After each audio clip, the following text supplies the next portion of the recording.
Well, I'm feeling like I dodged a bullet because inflationary pressure once again is striking another company, and that is SpaceX with StarLink, and they're raising prices for everyone. This sucks. Let's begin.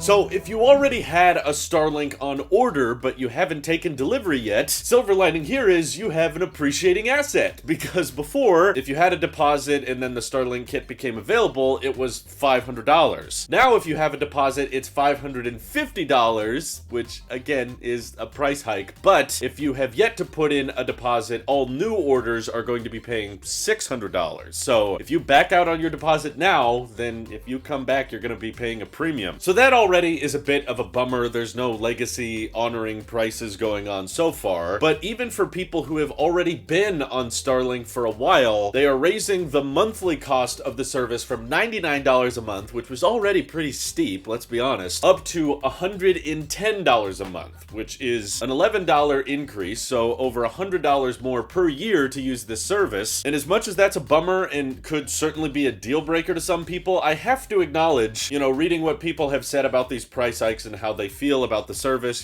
for some people deteriorating or not working at all. This is basically what happens when companies don't have much competition. And as frustrating as it is for many customers, this is still way cheaper than their alternatives and still way faster and way better than a lot of their crappy landline options, which usually max out at like 10 megabits per second and can barely break 1 megabit upload. And a lot of those legacy satellite internet options out there have extremely low data caps, as well as only maxing out at around 20 megabits per second download, and they're charging $150 or $200 a month. And most of us who have landline internet or fiber optics, or now cellular options through T-Mobile home internet or Verizon home internet, we don't think about these things. We just see the price of StarLink and go, oh my god, that's definitely not for me, and that's true, but it's important to keep in mind that basically, in order to assure Starlink's long-term success, they have to be very, very picky with what they keep prices the same for and how they're competitive, because right now there's this tremendously big demand backlog. There's so many people waiting on their StarLink kits, and there's all kinds of limiting factors preventing everyone from just getting their kit as soon as possible, between the situation going on in Ukraine and lots of extra terminals being sent there. Also, they can only build so many StarLink terminals at a time, and there's also only so many satellites they can send up at a time. So the network can only handle so many people at once, so you kind of have to be careful with rolling out and introducing as many new customers as possible. If you do have another option in your area, like I did, where you can switch to a cheaper provider that offers close or better internet service, then StarLink, once again, is not for you. They're not trying to cater to your demographic. These price hikes are just a symbol of, we really need to prioritize exactly who needs this service and who has no other option, instead of people buying these things just for, I'm gonna use it for a backup on my RV when I go on road trips and that kind of thing. Or, I don't feel like paying for Comcast anymore, I'm gonna switch to StarLink, because now it's kind of narrowing in on the same price as Comcast was for us before we switched to StarLink. And yes, this price hike is absolutely making me feel better about our decision that we backed out on the service long before the price hike started coming, which definitely would have ticked us off a bit. But personally, some people will view this as pure greed, and they're just capitalist pigs that are trying to make as much money as possible. I don't see it as that, because I'm very, very confident that inflation is hitting SpaceX, and it's not a myth. Like, the US dollar is weakening. That's why even the cheapest iPhone went up in price $30. And yes, not all tech companies and not all services are raising prices with inflation, but they're probably not as worried about profitability and securing their future when it comes to income streams, whereas it's very, very important for StarLink to become profitable as soon as possible, because it's required SpaceX to spend a lot of money up front. And as long as there's a very large customer base of over 250,000 people that are willing to pay $110 a month, because they're like, well, it's still better than anything else I can do, then it's worth it to SpaceX to increase these prices. Even though, yes, of course, it will tick off people, and it's sad to report on price hikes when we were originally hoping prices would go down over time, but circumstances in the world have made that very, very difficult to happen. So the good news is SpaceX is being fairly transparent about these price hikes and giving us a fair bit of warning, as well as introducing new refund policies, which were not previously there, and I kind of wish I would have known about them. But basically, these price hikes that we're talking about will go into effect on May 20th. 12th, which means we still have over a month of heads up before realizing these price hikes apply. And on top of that, before, if you accepted delivery of a StarLink kit, you had 30 days to use it and get a full refund. So you could use it for a straight 4 weeks, and if you decided, you know what, it's not good enough for me, you just cancel the service at any time, there's no contract, and you can return all of your hardware and you'll get all of your money back. So I'm glad that's still an option, but now what they've introduced is partial refunds for up to 1 year. This you very rarely see with most internet service providers, at least satellite ones. Essentially, up to 1 year after installation and activation of your StarLink kit, you can decide, you know what, I don't like this service, it's not good enough for me, and you can cancel, and once you return your hardware, you'll get $200 back. So it's not a full refund, but I assure you, in the satellite internet service world, that is incredibly rare to see, and I think is fairly transparent to let people know ahead of time, like, hey, in a couple months, we're gonna be raising prices, instead of doing what Comcast did to us, which was just let us know they rose prices